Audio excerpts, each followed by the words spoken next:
Un bore roedd Wil yn hwyr iawn yn codi. Rhithrodd I mewn i'w ddillad a lawr i'r gegin am I fod wedi trefnu gyfarfod I ffrindiau.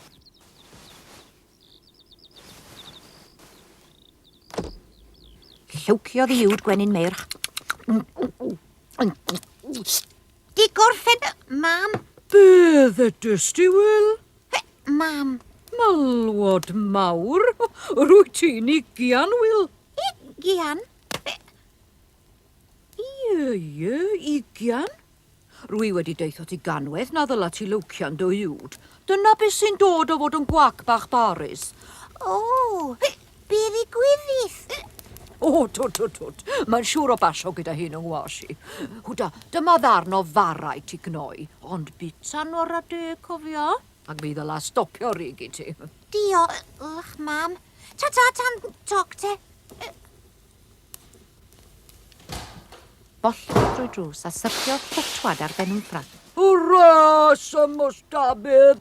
Wrth glywed y twrw cafodd gymaint o ofn fel llyncodd y darn o fara mewn un llynkiad ac aeth y rig yn waith. Wrth iddo frysio i'r pentre, byddai bob hyn a hyn yn rhoi hercamaid efo phob unig. O, dia, yr hen ugian ma. Benau. Ond roedd dim peidio ar y rig yr holl ffordd i'r pentre. Pan glywodd o'i plismon, syrthiodd allan o'i hamog yn yr ardd. Pan glywodd Mr Pew, syrthiodd oddi ar yr ysgol a glanio yng nghanol cnepyn anferth o fenyn. O, help! Aros I mi gael gafal yn o ti! Wedi Wil gyrraedd yr ysgol, chwarddodd ei ffrindiau. O, hogia, pidiwch â chwerthu'n ben. Na I stopio rig ma. Dal dy ben mewn bwcedau dy ddŵr, ie? Awgrymodd Huw. Paid ag anadlu am ddwy ar gobl. Medde Ifan a rhoi winc. Deud llan mae'r pwll gwyngyll gwger a chwyrndrob wllan ti silio goch. Chwarddodd Sioni. Yr eiliad nesaf, daeth Mr Pew siop bob dim i'r golwg yn chwibio anferth o frwsh. Wil, ddydau di!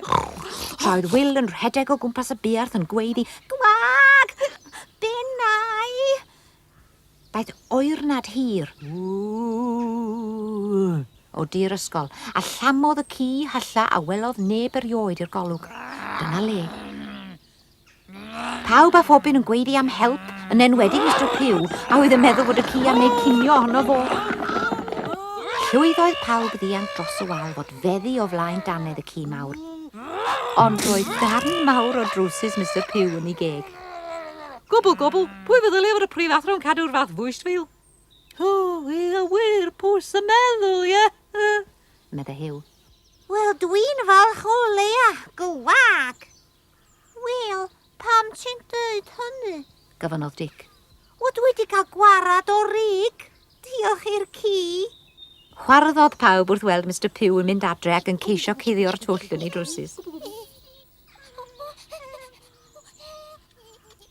Pan ddwedodd yr hanes wrth ei fam, mi roedd o ddarn o deisen bri copi ddo, ond gofalodd Wil I bwyta hi'n ara 10, rhag ofn. Yn y gwely noson honno, byddai'r gwely'n sboncio bob hyn a hyn, nid oherwydd o rig, ond am fod Wil yn chwerthin wrth gofio am drwsus Mr Pew. Nos da. Gwag!